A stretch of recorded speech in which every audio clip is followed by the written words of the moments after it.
Olá, seja muito bem-vindo para o nosso plano de leitura anual da série. Hoje nós começamos o livro de Atos. Para quem não conhece, o livro de Atos é um livro que conta a história da igreja. Como é importante nós conhecermos o livro de Atos, as experiências e revivermos hoje as mesmas experiências. O livro foi escrito para uma pessoa chamada Teófilo. É isso mesmo, para provar a verdade do cristianismo. Então, você vai ver na primeira parte aí do primeiro capítulo de Atos, eu estou escrevendo para você, Teófilo, para te explicar como foi que aconteceu. Por quê? Porque esse livro foi escrito para provar a veracidade do cristianismo da primeira igreja. E eu vou te dizer uma coisa, nesse primeiro trecho aqui de Atos, a gente vai ver o quanto o próprio Jesus e os apóstolos receberam de Jesus a importância do Espírito Santo de Deus. É isso mesmo. Aqui no versículo 2 diz assim: depois de dar seus apóstolos escolhidos mais instruções por meio do Espírito Santo, nós vamos receber tudo que nós precisamos na nossa vida, não só para fazer a obra de Deus, mas para tudo que nós formos fazer por meio do Espírito Santo. Deus deu uma ordem dizendo para eles assim: não saiam de Jerusalém até o Pai enviar a promessa, conforme eu lhes disse antes. João batizou com água, mas dentro de poucos dias vocês serão batizados com o Espírito Santo. Nós já lemos em João, mas eu vou trazer a memória. Jesus falava assim: o Espírito está com vocês, mas em breve estará em vocês. O Espírito Santo precisa estar em nós. E isso só acontece a partir do batismo no Espírito Santo. Como ser batizado no Espírito Santo, bispa? Da mesma maneira que eles foram. Todos se reuniram em oração com um só propósito: entrega a tua vida. O Espírito Santo não batiza pessoas que não queiram viver o cristianismo, porque o Espírito Santo é a revelação de quem Jesus é.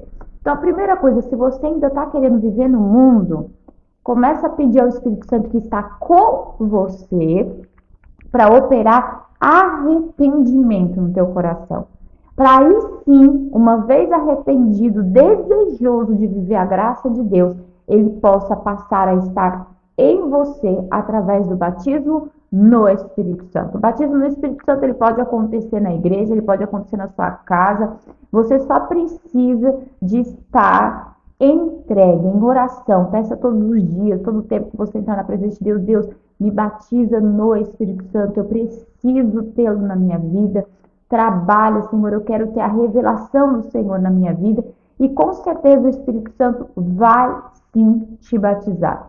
Muitas pessoas acham muito mais fácil pela oração de outras pessoas. Então vá à igreja e peça. Deseje, você receberá. Do capítulo 1 terminar, eles estavam ali naquela busca, mas também encontraram no seu coração o desejo de substituir Judas, o Iscariotes, o traidor, por um outro discípulo. E o escolhido foi Matias. Gente, capítulo 2 de Atos é o capítulo icônico de Atos, que é a vinda do Espírito Santo de Deus, e tem muita gente que confunde isso daqui. Mas hoje eu quero que você esteja atento ao que a palavra de Deus está dizendo, porque é o que é mais importante, não são as interpretações das pessoas, mas o que a palavra de Deus está falando.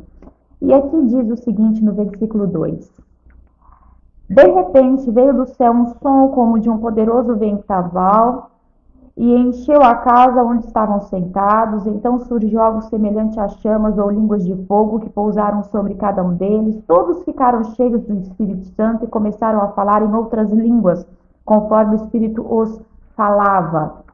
Tem algumas traduções que falam habitava.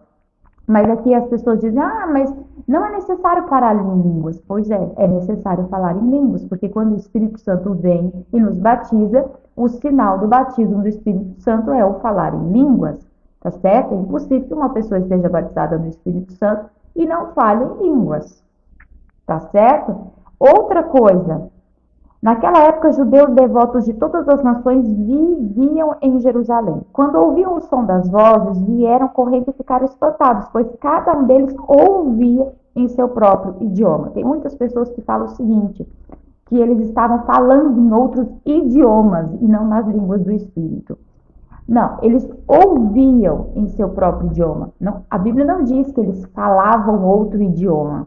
A Bíblia diz que eles ouviam no seu próprio idioma e eles diziam, eles são galileus, como é que eles vão falar em outro idioma? Mas o que eles ouviam era a manifestação de quem Jesus era, as coisas que Jesus era praticamente uma pregação de salvação.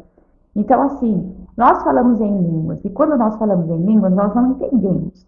Mas o Espírito Santo de Deus está revelando algo dentro do nosso espírito. E muitas vezes pode acontecer, sim, dele revelar a uma outra pessoa, trazer uma tradução e até mesmo entendimento do que está sendo dito. Isso é um dom de línguas, tá certo?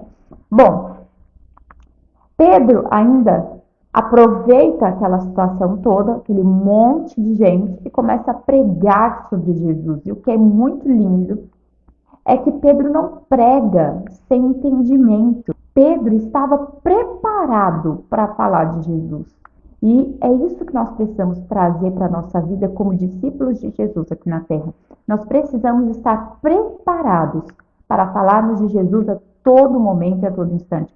Conhecendo a palavra de Deus e não só conhecendo, mas manifestando poder, sinais e maravilhas. Deus espera isso de nós e Pedro já começa o seu chamado dessa maneira. E nós precisamos então aprender com Pedro isso. Quando nós formos abrir a nossa boca para falar de Jesus, que não seja de qualquer maneira, sem entendimento e sem poder, mas que seja preparados. Talvez você não saiba o que você vai falar, mas você tem que estar sempre cheio de Deus, para quando você falar, você esteja preparado, tanto para falar, quanto para demonstrar poder, uma expressão do apóstolo Paulo. Bom, nós vamos ver aí que haviam 3.000 pessoas se entregando a Jesus Cristo nesse primeiro momento, e eles começaram uma igreja chamada a igreja primitiva, a igreja dos apóstolos. E tem muita coisa para a gente aprender com essa igreja primitiva, viu, minha gente? Então, segue comigo nessa leitura de Atos. Eu tenho certeza que Deus vai despertar muita coisa na tua vida. Que Deus te abençoe. Até amanhã.